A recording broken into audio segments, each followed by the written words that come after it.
স্বাগতম বাংলা হেলথ টিপসে। আমাদের আজকের বিষয় লাল শাকের উপকারিতা। লাল শাক খেতে সকলেই খুব পছন্দ করেন। লাল শাক খান না এমন কোনো মানুষ খুঁজে পাওয়া মুশকিল। গরম ভাতে লাল শাক যেন দুপুরের ক্ষুধাকে আরও কয়েক গুণ বাড়িয়ে দেয়।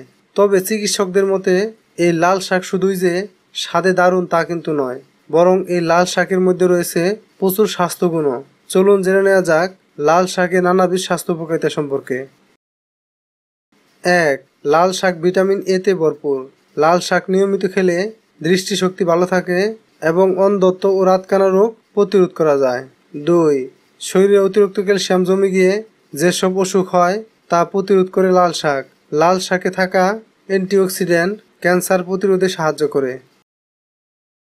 3. আঁশ জাতীয় অংশ খাবার পরিপাকে সহায়তা করে এবং কোষ্ঠকাঠিন্য দূর করে। ভিটামিন সি এর অভাবজনিত স্কার্বি রোগ প্রতিরোধ করে। 4. রক্তে কোলেস্টেরলের মাত্রা কমায়, যা হৃদরোগের ঝুঁকি হ্রাস করে। লাল শাকের বিটা ক্যারোটিন হার্ট স্ট্রোকে আক্রান্ত হওয়ার ঝুঁকি হ্রাস করে। 5. ক্যালোরির পরিমাণ কম থাকায় ডায়াবেটিস রোগীদের জন্য লাল শাক যথেষ্ট উপকারী। এছাড়াও এটি শরীরের ওজন হ্রাস করে। 6.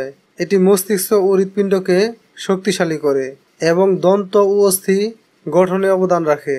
দাঁতের মাড়ি ফোলা প্রতিরোধ করে। তাই সুস্থ থাকতে প্রতিদিন লাল শাক খেতে পারেন। যদি আমার এই ভিডিওটি আপনার ভালো লেগে থাকে তাহলে ভিডিওর নিচে লাইক দিবেন, কমেন্ট করবেন এবং ভিডিওটি শেয়ার করে সবাইকে জানার সুযোগ করে দিন এবং স্বাস্থ্য বিষয়ক আপডেট পেতে চ্যানেলটি সাবস্ক্রাইব করে রাখুন। ধন্যবাদ।